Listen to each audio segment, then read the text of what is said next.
Vous écoutez le podcast de So Sweet Planet. Je suis Anne Greff et je vous propose des rencontres autour des thèmes des droits humains, de la culture et de l'environnement. Vous écoutez le second et dernier épisode de l'interview de Marine Calmet. Ensuite, donc, on entre dans le chapitre de l'affaire Montagne d'Or et tu nous offres là un petit retour historique que j'ai trouvé bienvenu sur le mythe de l'Eldorado et des chercheurs d'or. Ici, quand on pense qu'on emploie ces mots Eldorado, chercheurs d'or, ça nous évoque plutôt quelques vieux westerns. Mais en fait, l'histoire de la Guyane, et finalement, je me suis rendu compte que je ne le savais pas, est marquée par la recherche de l'or.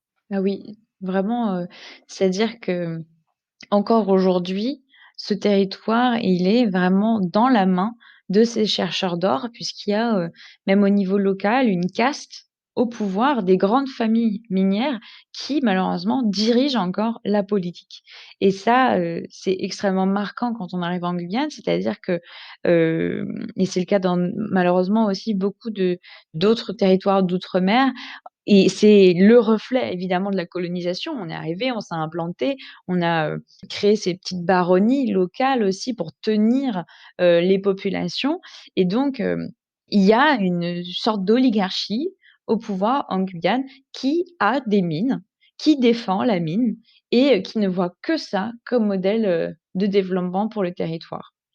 Et donc, c'est vraiment l'histoire, successive de la Guyane. Ça a été aussi ces flux, en fonction justement des découvertes des nouveaux gisements, des nouvelles techniques d'exploitation et puis finalement, on s'est, je trouve, peu demandé quelle était l'autre richesse de la Guyane, quelle était cette richesse verte qui était, finalement peut-être l'atout, le seul atout que nous aurions pu exploiter, sur ce territoire, à savoir protéger cette richesse naturelle et en apprendre. Parce qu'il y a, dans la forêt de Guyane, une ressource de savoir inépuisable, autant dans le domaine scientifique, cosmétique, des médicaments. Il y a en fait, aujourd'hui, on le sait, il y a très peu de choses qu'on a découvert sur la Guyane et sur justement la nature, et ses écosystèmes.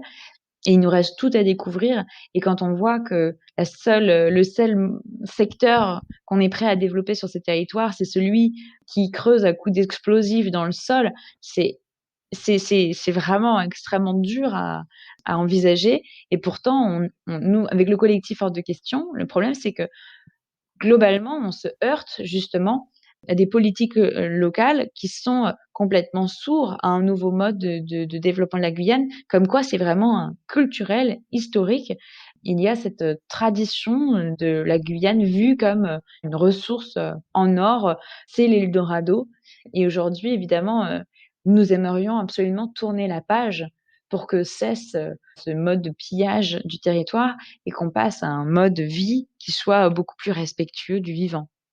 Et ça a commencé, l'histoire des chercheurs d'or, là, c'était milieu 19e, c'est ça?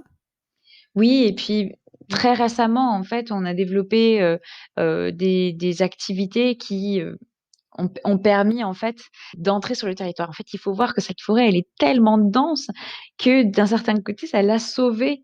C'est-à-dire que c'est tellement difficile de rentrer sur ce territoire avec les grosses machines qui sont nécessaires justement pour, creuser la terre, que ça a été un frein très concret, à l'activité minière et qui est resté, plutôt raisonnable quand on compare, justement avec, d'autres territoires, au Brésil, en Bolivie qui ont été, massacrés, par les entreprises minières.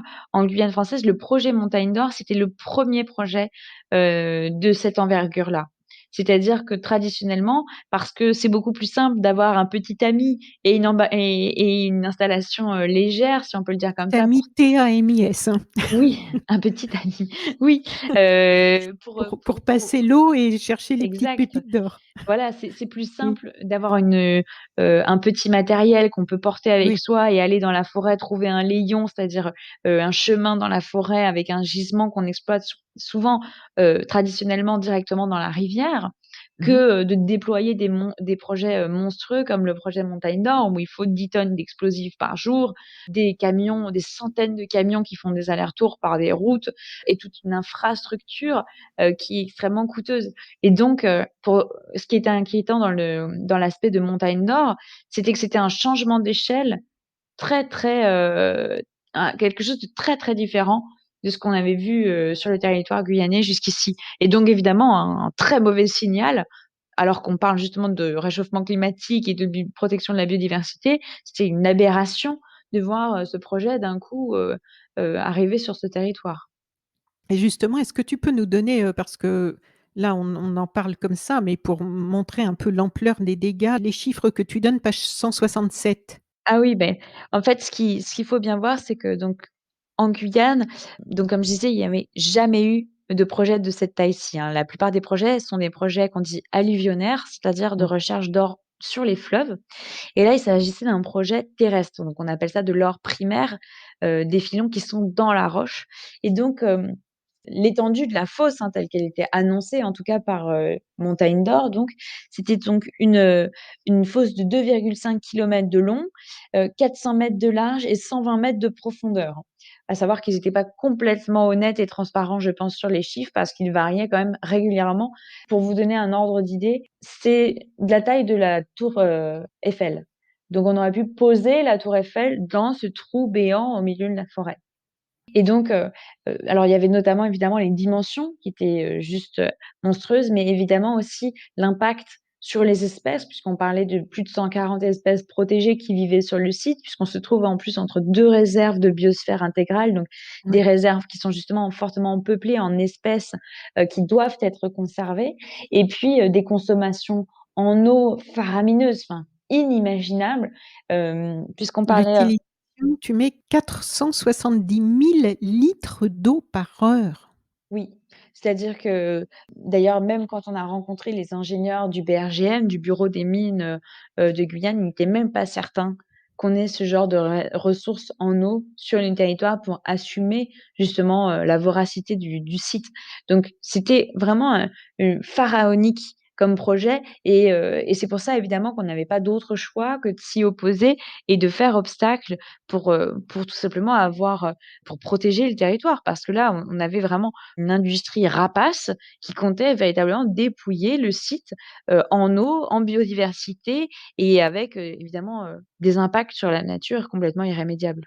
Oui et aussi tu mets c'est intéressant je trouve de donner ces chiffres parce que c'est pas une lubie comme ça écolo de gens qui veulent défendre la nature. Ce sont des impacts qui aujourd'hui ne sont plus possibles par rapport à là où on en est du réchauffement climatique, des menaces qui pèsent avec la chute de la biodiversité et tu mets un bilan carbone qui équivaut à lui seul à 50 des émissions de gaz à effet de serre du territoire guyanais, la déforestation de 575 hectares de forêt primaire. Et c'est hallucinant que vous ayez même dû vous battre juste pour faire reconnaître ça et qu'il ait fallu se battre. Ça devrait juste être une évidence, quoi, que c'est pas Mais c'est possible, ça, et à l'heure actuelle en plus, quoi, avec tout ce qu'on sait maintenant. ce qui est drôle, c'est qu'on me le dit souvent ça.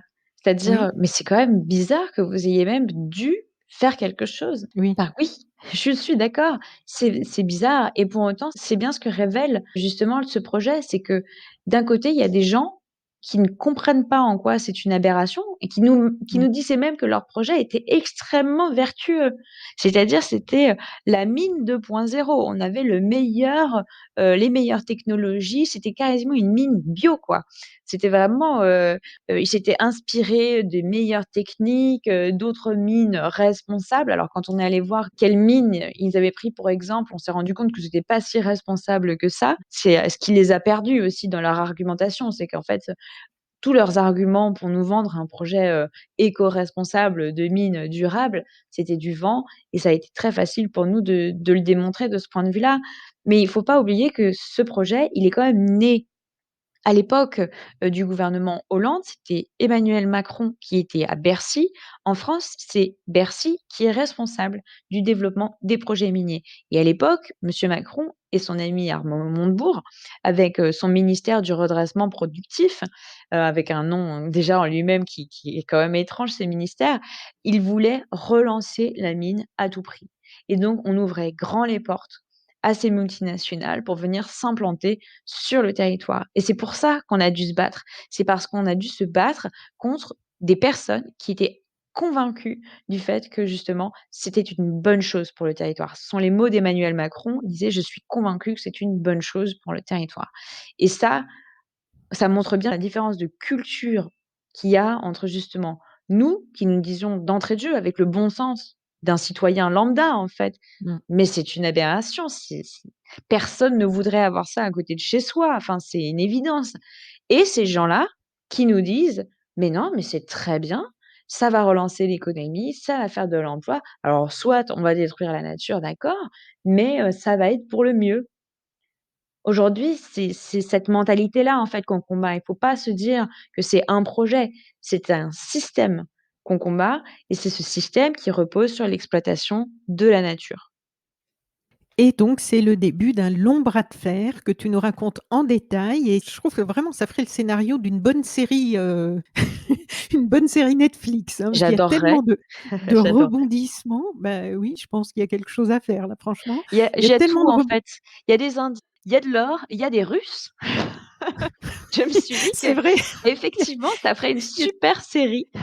avis aux amateurs, aux scénaristes, mais ça montre aussi des aspects de notre démocratie qui ne sont pas très reluisants. Tant vous rencontrez de mauvaise foi, d'indifférence, de mépris, de volte-face et de réponses ou non-réponses assez incompréhensibles, parce que devant les évidences de préjudice à l'environnement et aux êtres humains qui sont sur place, devant les évidences de préjudice que vous identifiez clairement dans les dossiers que vous présentez, hein, pour ce projet, on pourrait s'attendre à ce que les instances dédiées à protéger l'environnement en France vous soutiennent et en fait, ça n'a pas l'air d'être le cas.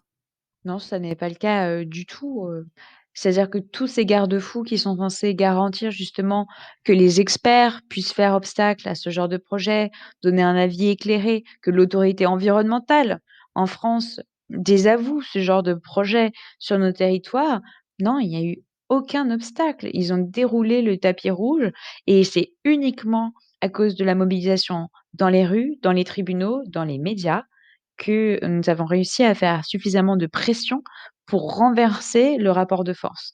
Mais je veux dire, c'est 3 années de lutte au quotidien. Il faut imaginer chaque Mmh. jour, nous tout notre collectif était impliqué des personnes qui ont donné 3 années de leur vie juste pour faire tomber ce projet qui est une aberration pour n'importe qui a un esprit, sain à mes yeux. Voilà, c'est pour moi, ça relevait du bon sens comme on l'a dit tout à l'heure, mais pour d'autres, non, pas du tout. Et le problème, ce qui m'inquiète, c'est justement que l'état de notre démocratie aujourd'hui n'est pas capable de faire obstacle à ces multinationales quand elles veulent s'emparer d'un territoire.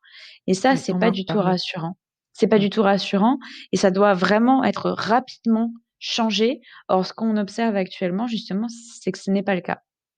Oui et on rappelle que là, tout ce qu'on raconte, ça se passe après les accords de Paris, enfin l'accord de Paris, de la fameuse COP 21. Donc on a quand même pris des engagements par rapport, à tout un tas de choses et de ces fameuses émissions de gaz à effet de serre par rapport à, non pas, comme on l'a cru dans les années, 70 où on voulait faire passer les écolos pour des doux rêveurs et qui empêchaient le monde de tourner rond et surtout l'économie de tourner rond. On sait aujourd'hui qu'il en va maintenant de la survie de l'humanité puisque sans protéger la biodiversité, sans freiner ce dérèglement climatique, qui s'emballe maintenant, c'est la survie de l'humanité qui est en jeu et je pense qu'il est toujours bon de rappeler aussi, parce qu'on entend régulièrement quand on aborde ces sujets-là, des gens nous dire: «Oui, mais il y a toujours eu des changements d'air, géologiques, il y a toujours eu des réchauffements et des glaciations». Sauf que ça se produisait sur des milliers et des milliers d'années, qu'on n'a jamais eu à un rythme aussi effréné un changement d'air géologique qui, en plus, est aussi inédit puisque aujourd'hui, on sait clairement que c'est l'activité des êtres humains qui, entraîne ce changement d'air géologique et ce réchauffement climatique. Donc, c'est nous qui le créons, c'est à nous maintenant de freiner tout ça. On se demande par rapport aux responsables politiques, il y a quand même beaucoup de choses à mettre à jour et de façon, vraiment urgente maintenant.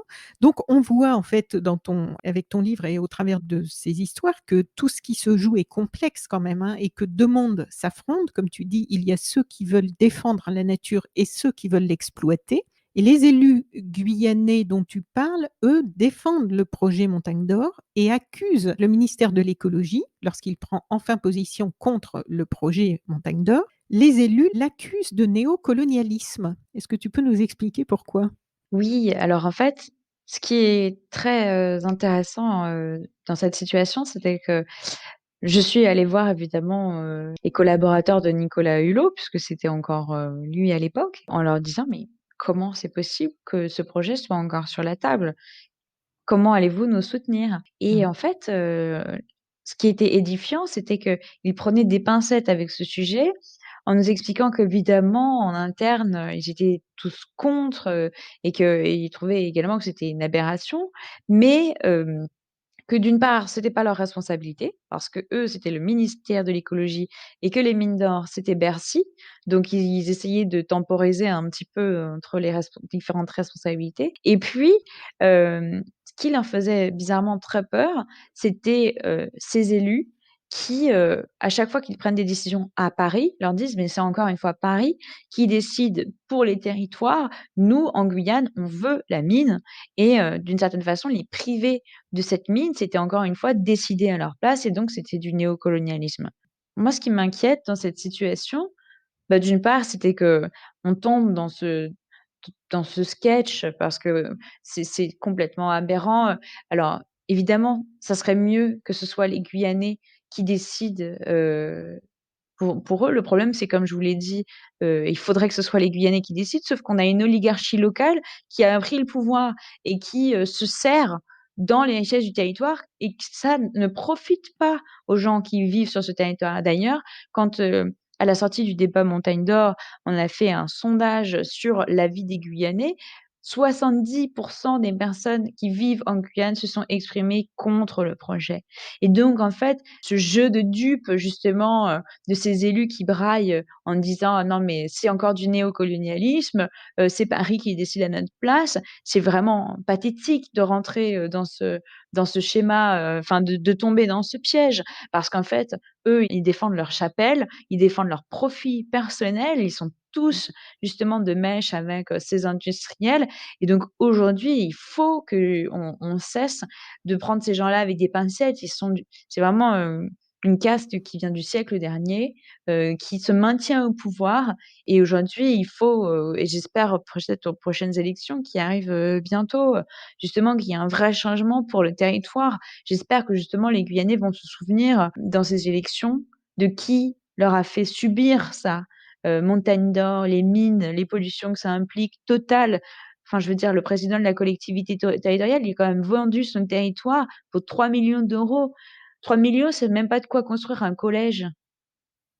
Et il a laissé Total, commencer à forer au large de la Guyane avec un chèque de quelques millions d'euros à peine, tout ça pour acheter le silence de ses concitoyens, avec tous les risques de marée noire que ça comportait et plus globalement le fait qu'il y ait absolument eu aucun débat sur le projet, de Total parce que l'État, encore une fois, a laissé faire et donc il y a une vraie question de la crise démocratique dans ces territoires-là où, si on veut vraiment redonner du pouvoir et sortir du néocolonialisme, alors dans ce cas-là, il faut faire de nouvelles institutions qui soient puissantes et qui représentent les personnes qui vivent sur ces territoires, qui sont à la fois les premières victimes, mais aussi les meilleurs témoins, de ce qui est en train de se passer aujourd'hui avec la crise climatique et le changement de la biodiversité. Donc, pour moi, ça a été, très, très choquant, très violent, d'observer, ces magouilles en coulisses et c'est pour ça aussi que je voulais absolument raconter dans ce livre parce que quand on lit juste la presse, il y en a eu beaucoup des articles sur Montagne d'or, on a un peu,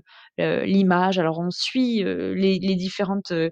échelons. Ah Macron a dit que c'était oui, d'un coup, finalement c'est plus non, ah puis il y a un procès, puis il y a un débat, bon OK. Mais on n'a pas les coulisses de ce qui s'y passe vraiment et de ce que c'est, pour nous les militants qui sommes en première ligne, qu'est-ce qui se passe? Quelles sont vraiment les négociations, quels sont les tenants et les aboutissants de pourquoi ça bloque? Et je pense que justement en racontant un peu tout ça, je voulais illustrer en fait ce qu'il y a de plus profondément de mauvais en fait dans notre construction démocratique et puis, justement cette culture de la prédation de la nature qui s'exprime aussi à travers ces personnes qui défendent, ces positions qui sont aujourd'hui intenables vis-à-vis de la nature. Et donc raconter les coulisses, ça me permettait en fait de faire un journal de bord, d'illustrer des idées sans, faire un grand livre théorique justement parce que je voulais que ce soit accessible pour tous et en fait, Montagne d'or Total, c'est comme une métaphore.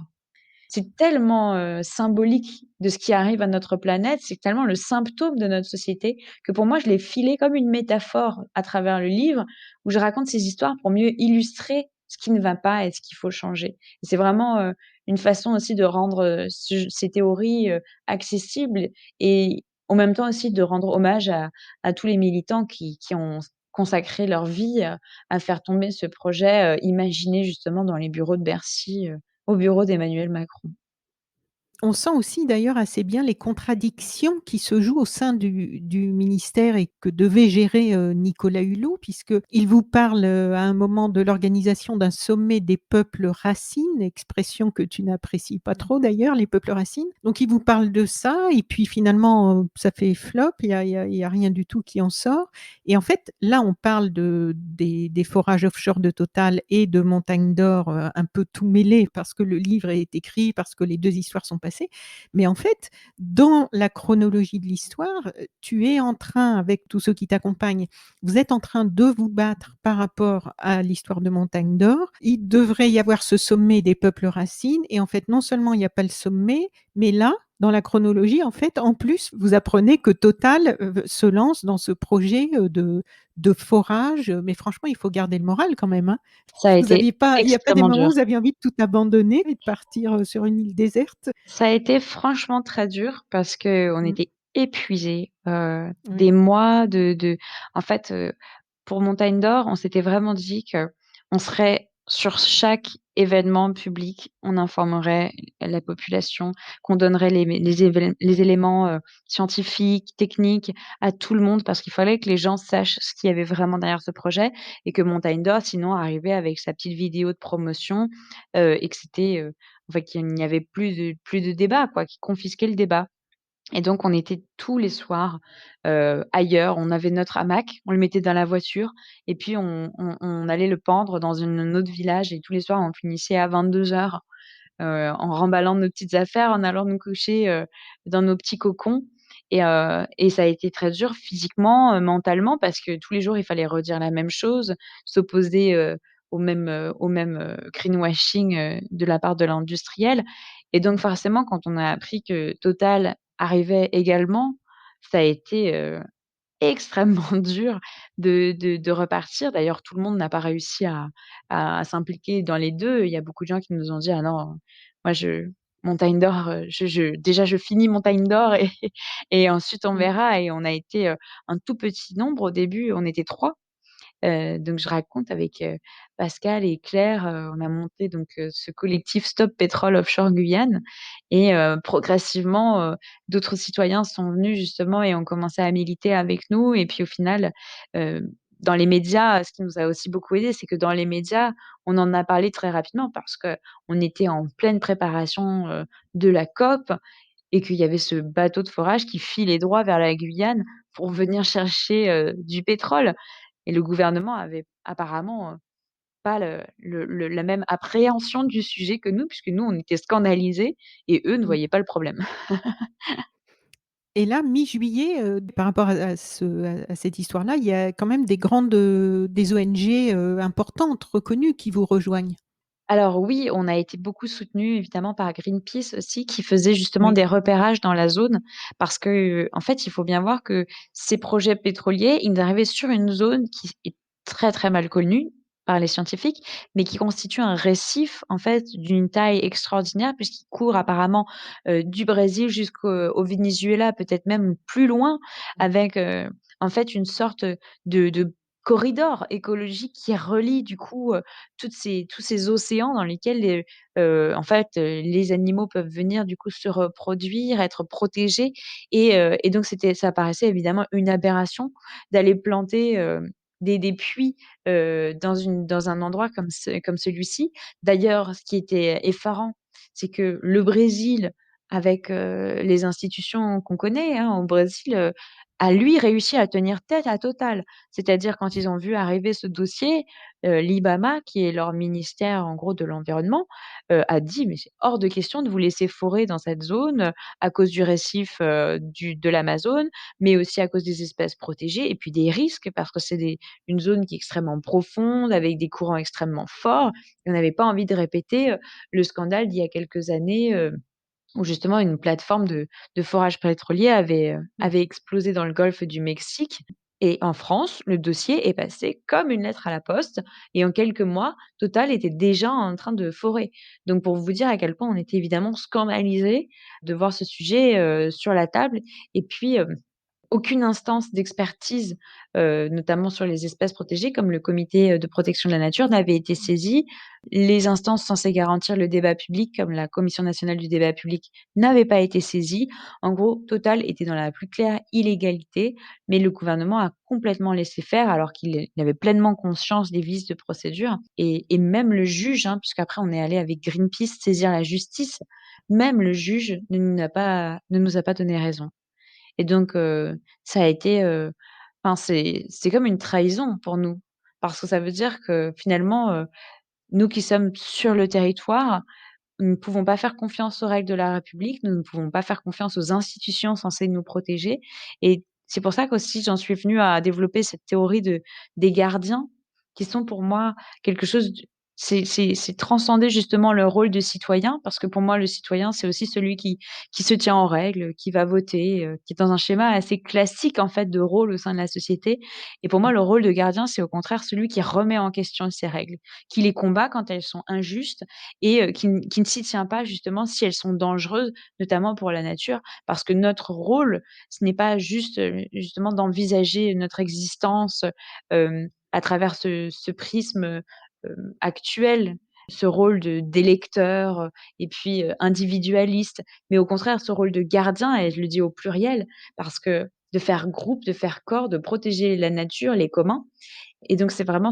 ensuite cette théorie et grâce à ces 2 exemples, Montagne d'Or et Total, mais aussi l'exemple de la Convention citoyenne et des luttes pour la reconnaissance du crime d'écocide, que je tente d'illustrer qu'est-ce que ça veut dire devenir gardien de la nature et comment on crée un nouveau système grâce à ce nouveau rôle au sein de notre société.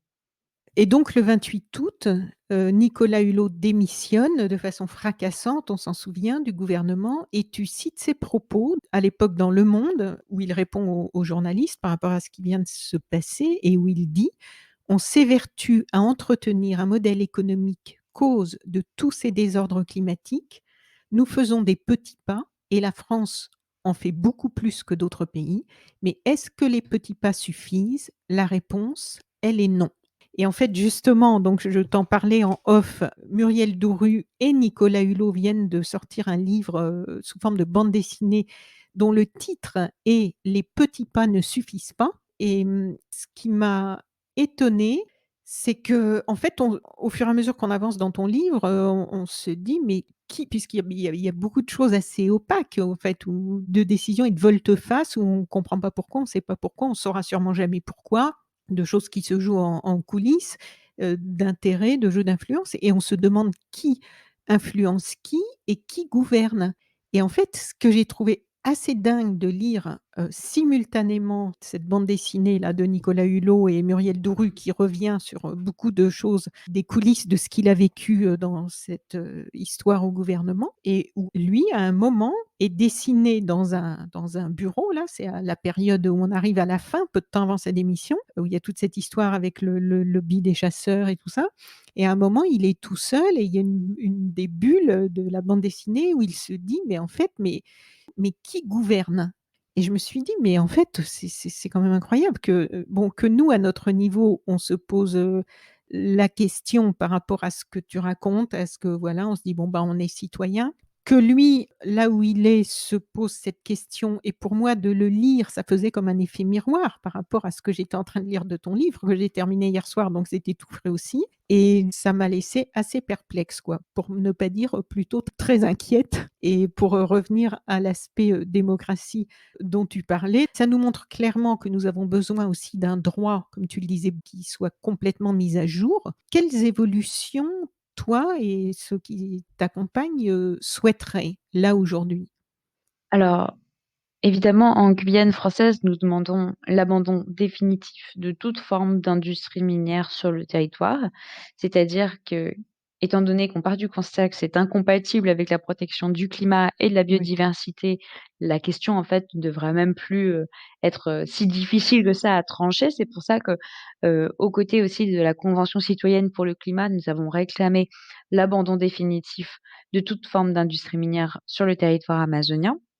Et plus globalement, nous demandons un renforcement des droits de la nature, c'est-à-dire des droits intrinsèques des écosystèmes en tant que sujet de droit pour que justement on sorte, de cette vision de la nature objet et donc forcément qui peut être accaparée, détruite, polluée pour répondre aux besoins, parfois pas du tout fondamentaux des êtres humains et donc ça, c'est un mouvement qui prend de plus en plus d'ampleur dans le monde avec, la reconnaissance de droits, des écosystèmes, en Nouvelle-Zélande, au Canada, en Équateur, en Bolivie et dans de plus en plus d'États aujourd'hui, dans le monde.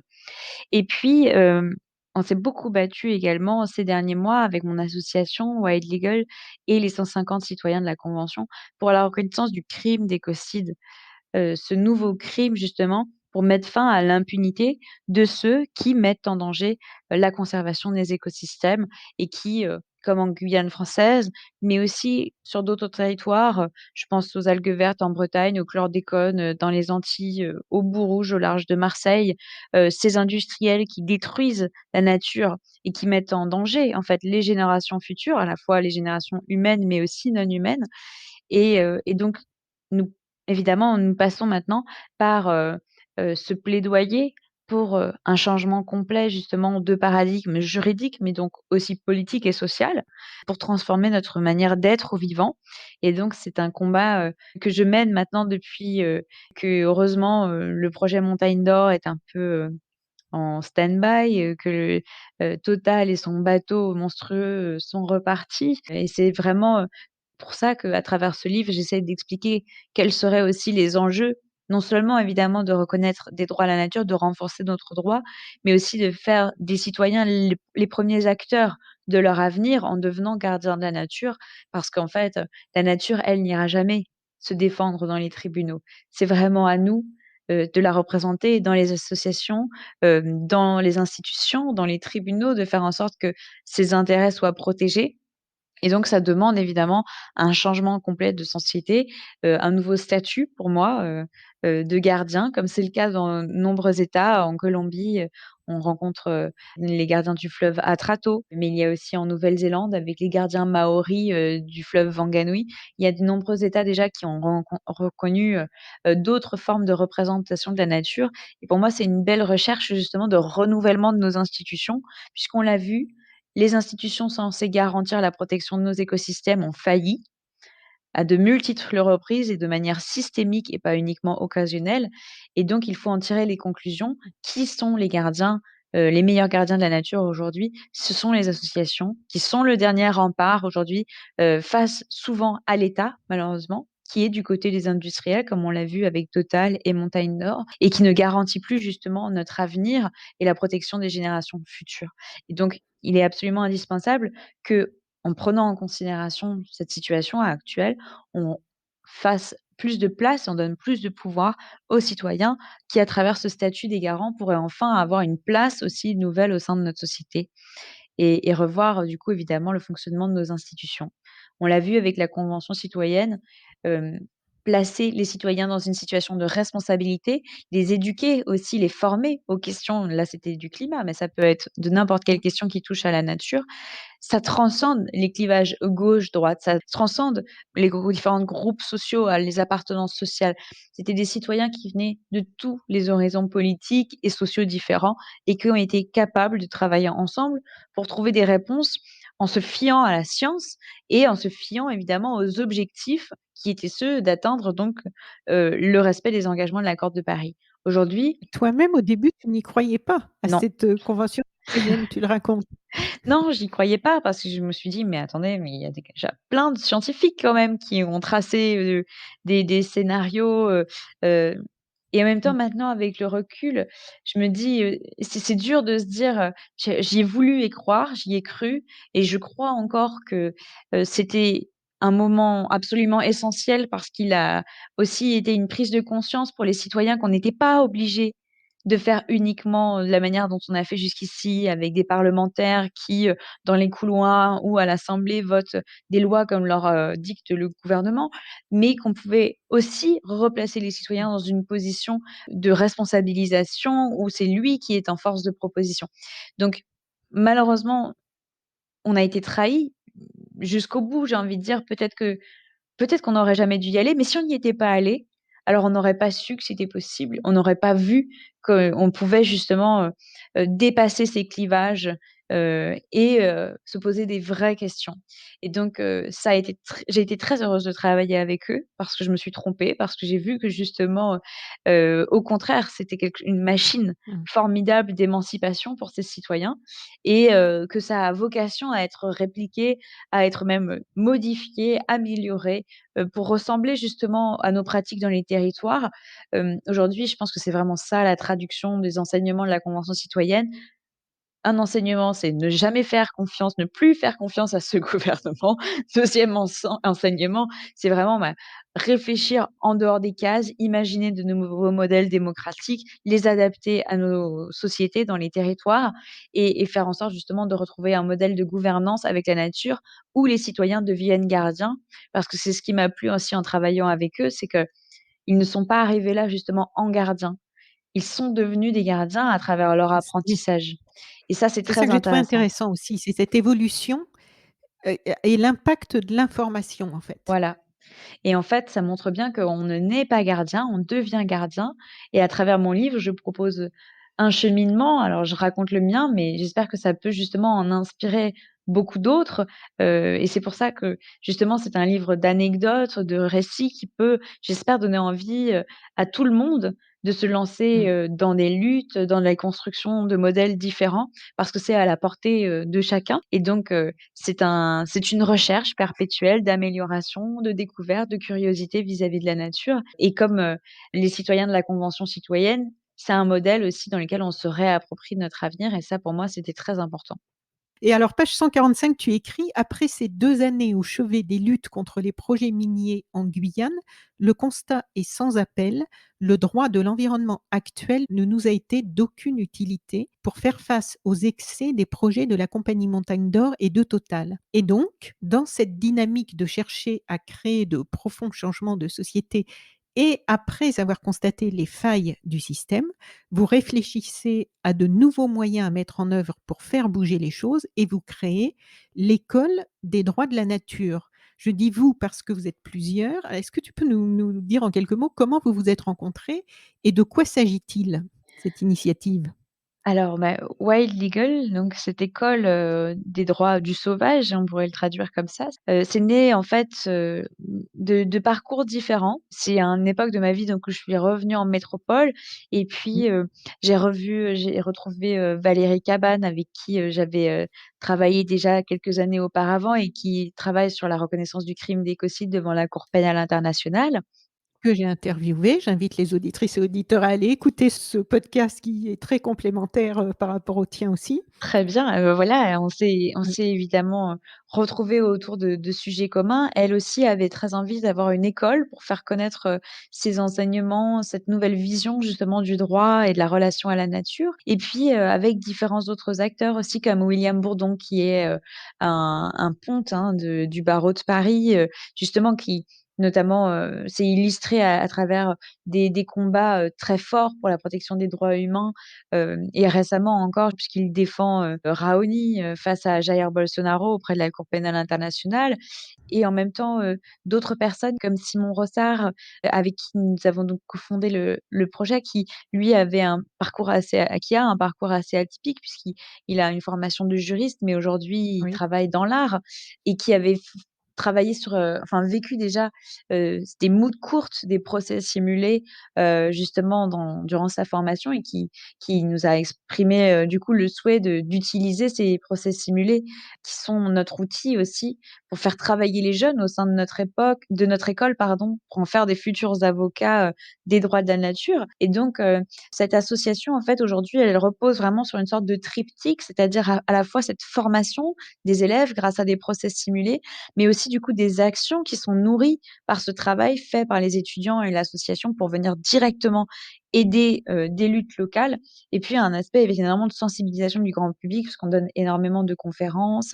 On forme, grâce à notre petit manuel des droits de la nature, on diffuse ces savoirs et on fait en sorte que justement le plus grand nombre se saisissent de cet outil juridique qui est en fait avant tout un outil, qui est à la portée des citoyens puisqu'on construit du droit. Nous aussi, on est dans cette démarche de justement s'affranchir du droit existant, actant qu'il n'est pas à la hauteur des enjeux de notre siècle, il ne répond pas à nos besoins. Voilà, on a acté cette situation. Alors qu'est-ce qu'on crée demain pour faire face et pour du coup, envisager, de nouvelles solutions? Et donc cette année, par exemple, on travaille sur, l'utilisation du crime d'écocide dans un cas qui existe déjà, c'est celui de la pollution au bout rouge, au large de Marseille, une pollution industrielle qui date des années 60 et qui a complètement dévasté l'écosystème, au large, des calanques de Cassis et on fait Et travailler qui nos est toujours en étudiants. cours, non? Alors, aujourd'hui, il n'y a plus de boues qui sont rejetées par les industriels, mais des effluents chimiques, qui sont Mmh. toujours, des contenances, en produits, toxiques qui sont évidemment, néfaste pour les écosystèmes, et puis une destruction en fait les écosystèmes ont été ensevelis. On parle de 32 millions de tonnes déversées directement dans la Méditerranée comme si cet écosystème était notre poubelle en fait et donc on fait travailler nos étudiants sur ce cas qu'on a constitué avec notre association partenaire ZEA et ils planchent comme le ferait n'importe quel avocat sur des mémoires qu'ils écrivent et des plaidoiries qui vont tenir pour justement défendre à la fois, donc dans le rôle, des avocats des associations, mais aussi dans le rôle de l'industriel puisqu'on fait toujours en sorte aussi de montrer les points d'achoppement, les arguments qui sont aujourd'hui utilisés par les industriels pour justement se défausser de leurs responsabilités et nous, on montre à quoi servent du coup les droits de la nature, le crime d'écocide pour obtenir justice pour les victimes humaines et non humaines et donc on sera, notamment donc, on organisera un événement retransmis en direct, le 26 juin prochain. Ça sera la finale de ce procès simulé, justement avec, les différents experts, du sujet et nos étudiants. Donc puisqu'on a une promotion de 20 étudiants cette année qui ont travaillé tous sur ce sujet et qui, donc arrivent à la fin de leurs travaux et qui vont nous montrer le meilleur d'eux-mêmes. Donc, je vous invite à regarder ça. Ça sera sur la page, Facebook de, Wild Legal, et ça sera, visible, tout comme, vous pouvez déjà revoir le procès simulé pour les droits de l'Amazonie guyanaise que nous avons diffusé l'année dernière et qui est pareil, un grand procès aussi, face à l'orpaillage illégal pour, mettre la France face à sa responsabilité. La France qui n'a toujours pas, mis un terme justement aux destructions causées par l'orpaillage illégal sur son territoire et donc, on montre en fait, c'est comme une fenêtre vers l'avenir, c'est-à-dire, à quoi ça sert concrètement? Est-ce que c'est juste une théorie, ces droits de la nature, l'écocide? Quels sont les enjeux concrets? C'est ça qu'on essaye de démontrer. Qu'est-ce que ça va changer dans notre société? Quels sont, les bouleversements que ça va induire de justement, adopter ce nouveau paradigme où l'humain fait partie de la nature? Et donc on le montre à travers des cas très concrets qu'on illustre et donc c'est à la portée de tous justement. Ensuite, une fois qu'on a compris la théorie, d'en faire la pratique dans ses propres luttes sur son territoire et de devenir gardien de la nature, du coup. Oui, il y a beaucoup d'outils en fait, hein. Vous mettez beaucoup d'outils à disposition entre le livre, les pistes et des initiatives concrètes et des idées, vous en avez, beaucoup en fait et par exemple, j'ai aussi noté la création d'une nouvelle instance, la Haute Autorité des limites planétaires. Ce serait Oui. intéressant ça. C'est juste sur le papier ou est-ce que vous vous battez pour que ça voie le jour? Bien sûr, on travaille aussi avec des scientifiques pour que ça voie le jour. En fait, on part du constat qu'aujourd'hui, on a des instances, donc comme on l'a dit, qui sont clairement défaillantes, aussi parce qu'elles ne sont incapables d'apprécier l'effet cumulé des activités humaines sur nos territoires et donc en fait, aujourd'hui, les scientifiques ont établi 9 limites planétaires qui, justement, si on les dépasse, ont comme un effet domino les unes sur les autres. On le voit par exemple avec le changement climatique. Le changement climatique a pour conséquence aussi la disparition de la biodiversité, la transformation de l'usage des sols, le bouleversement du cycle de l'eau, énormément de La montée conséquences. des eaux? L'acidification des océans, en fait, on voit un effet domino, du fait de ces dépassements de seuil, en fait, du fonctionnement des écosystèmes et donc, Oui. à nos yeux, il faut aujourd'hui instaurer une nouvelle autorité centrale, supraministérielle, donc qui guide le travail de l'ensemble des ministères et pas uniquement une instance rattachée justement au ministère de la Transition écologique, parce qu'aujourd'hui, notre transition, elle se joue dans tous les ministères à la fois, que ce soit le ministère de l'Agriculture, le ministère de la Transition écologique, bien sûr, mais on le voit bien à Bercy également. Et donc, Oui. il faut une instance qui chapeaute d'une certaine façon ce travail pour que demain, les activités humaines soient bien en deçà du plafond des limites planétaires pour garantir que nos activités soient pérennes, ne mettent pas en danger l'habitabilité de notre planète. Et donc, cette haute autorité des limites planétaires, son objectif est en fait de réunir des scientifiques de toutes ces matières qui nous permettent d'avoir une vision panoramique et d'analyser à travers leur expertise nos lois, nos règlements et nos programmes pour être sûr qu'ils sont bien en accord avec le fonctionnement des écosystèmes. Et aujourd'hui, ce qui me fait plaisir, c'est que pour les citoyens, c'était une évidence. Quand on a abordé ce sujet avec eux, ils ont pris ça évidemment, immédiatement comme une très bonne idée parce qu'ils se disaient: «Mais ça pourquoi est-ce qu'on ne le fait pas déjà aujourd'hui, en fait? Pourquoi est-ce que personne ne nous guide justement pour rester en dessous de ces limites planétaires si on sait que c'est dangereux de les dépasser?» Et aussi pour guider le législateur, l'État, parce qu'aujourd'hui, on le voit, bah, dans la balance, quand, les industriels arrivent avec des projets comme Montagne d'Or et Total, qui tire la sonnette d'alarme? Malheureusement, personne. Et donc c'est absolument nécessaire de mettre une nouvelle instance qui soit forte. Aujourd'hui, les instances, elles sont consultatives, on ne tient pas compte, de leur avis, parfois on ne les saisit même plus. Demain, il nous faut un défenseur des droits de la nature, une haute autorité des limites planétaires, une chambre du futur, comme disait Nicolas Hulot. Appelons-le comme on veut, mais il nous faut aujourd'hui une instance qui soit basée sur la science et qui puisse enfin poser un nouveau cadre en fait pour nos activités, pour garantir que nos enfants aient un avenir viable et qu'on se trouve avoir des consignes claires en fait en matière justement de développement de notre société, c'est-à-dire qu'on aille progressivement vers cette réduction des émissions de gaz à effet de serre avec des objectifs contraignants, des actions contraignantes et un suivi régulier et pas justement comme le fait actuellement le gouvernement d'Emmanuel Macron, qu'on revoie nos objectifs à la baisse quand ça nous arrange pour, heu donner l'impression qu'ensuite on atteint, le bon résultat. Non, ça c'est vraiment choquant aujourd'hui et on ne doit plus justement, laisser notre avenir dans la main invisible du marché, la main des politiques qui, on le voit, ont échoué, à nous protéger dans cette situation. Il y a beaucoup de chantiers en cours, hein. Est-ce que j'en ai oublié? Est-ce qu'il y a des avant de terminer, est-ce que tu es sur d'autres chantiers importants qui te sembleraient importants de mentionner? Non, je pense que ça fait déjà pas mal. Oui, bah, oui, moi aussi, je trouve que ça fait déjà pas mal. Donc un grand, grand merci déjà pour ce temps que tu nous offres et que tu nous consacres, aux auditrices et aux auditeurs de Sauce Planète pour expliquer dans le détail, ce que tu racontes de façon beaucoup plus complète dans ton livre et puis aussi, ton vécu. Donc je rappelle le titre du livre: «Devenir gardien de la nature» de Marine Calmé, c'est aux éditions Tana. Et je me disais qu'on pourrait peut-être conclure sur les mots d'Albert Einstein que tu cites à la fin du livre. Est-ce que tu voudrais nous les dire? Oui, effectivement, donc pour clore alors cette interview, heu, c'est vrai que les mots, d'Albert Einstein sont très à propos. «On ne résout pas un problème avec les modes de pensée qui l'ont engendré, alors n'ayons pas peur de tout changer». Voilà.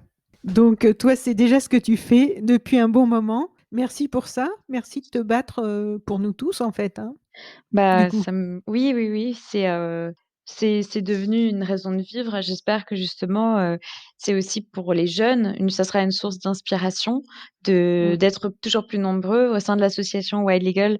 On est extrêmement nombreux et surtout on est extrêmement ouverts à, d'autres personnes qui viendraient et qui voudraient s'investir bénévolement, à nos côtés et donc surtout, si ces sujets vous parlent, si ce message, vous aimeriez aussi en faire le vôtre, n'hésitez pas à nous rejoindre et à vous mobiliser à nos côtés évidemment. Et il y a un site internet aussi sur lequel, les auditrices et auditeurs pourront en savoir beaucoup plus et vous suivre et avoir, plein d'informations sur tout ce que vous faites et puis, même participer s'ils en ont envie. Tu décris d'ailleurs très bien aussi, à la fin du livre, des mises en garde par rapport à pourquoi on s'engage. Tu mets en garde par rapport au fait de prendre soin de soi aussi. de soi et des gens qui nous sont proches, et voilà, ça peut être une course effrénée aussi, hein, quand on prend conscience des difficultés dans lesquelles on est sur la planète. Évidemment, si on a envie de s'engager, ça peut être très, très chronophage et on peut mettre en péril, en fait, beaucoup de choses. Donc c'est important d'essayer de garder cet équilibre et de pas, sacrifier, soi-même, parce que voilà, le respect du vivant, c'est notre vivant aussi. Nous sommes le vivant aussi. Oui, il faut Voilà. vraiment trouver cet équilibre, au fond de soi, avec les autres et puis du coup avec la nature et c'est un vrai cheminement.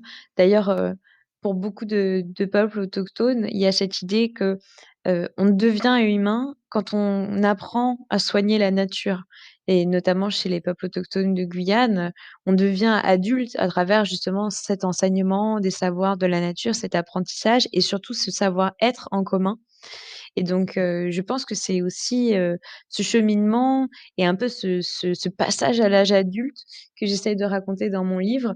Parce que pour moi, ça a été vraiment un passage à l'âge adulte, de traverser, ces différentes étapes et donc Mmh. par ce rite d'initiation qui a duré, plusieurs années, j'espère pouvoir donner envie justement à d'autres, de s'engager. Eh bien, écoute, un grand merci à nouveau. Je vais mettre le lien dans la description du podcast, hein, que vous écoutiez ce podcast sur le site de SoSweet Planet, et si vous écoutez sur une application de podcast, vous regardez la description de cet épisode et vous aurez aussi le lien vers le site de Wild Legal et le lien évidemment pour acheter ce très beau livre aussi. Voilà. Merci beaucoup. Bonne continuation. Merci. Peut-être à une prochaine après de nouvelles aventures et de nouvelles victoires, j'espère. On Merci. espère. Au revoir. Chères auditrices, chers auditeurs, si vous avez apprécié ce podcast de SoSweet Planet, n'oubliez pas de lui mettre un avis favorable sur votre application de podcast. Pour plus d'informations sur les droits humains, l'environnement et la culture, vous pouvez suivre la page SoSweet Planet sur Facebook. Enfin, n'oubliez pas de vous abonner gratuitement, soit à la newsletter sur le site sosweetplanet.com, soit au podcast sur votre application de podcast pour être informé des prochains podcasts de SoSweet Planet mis en ligne. À bientôt.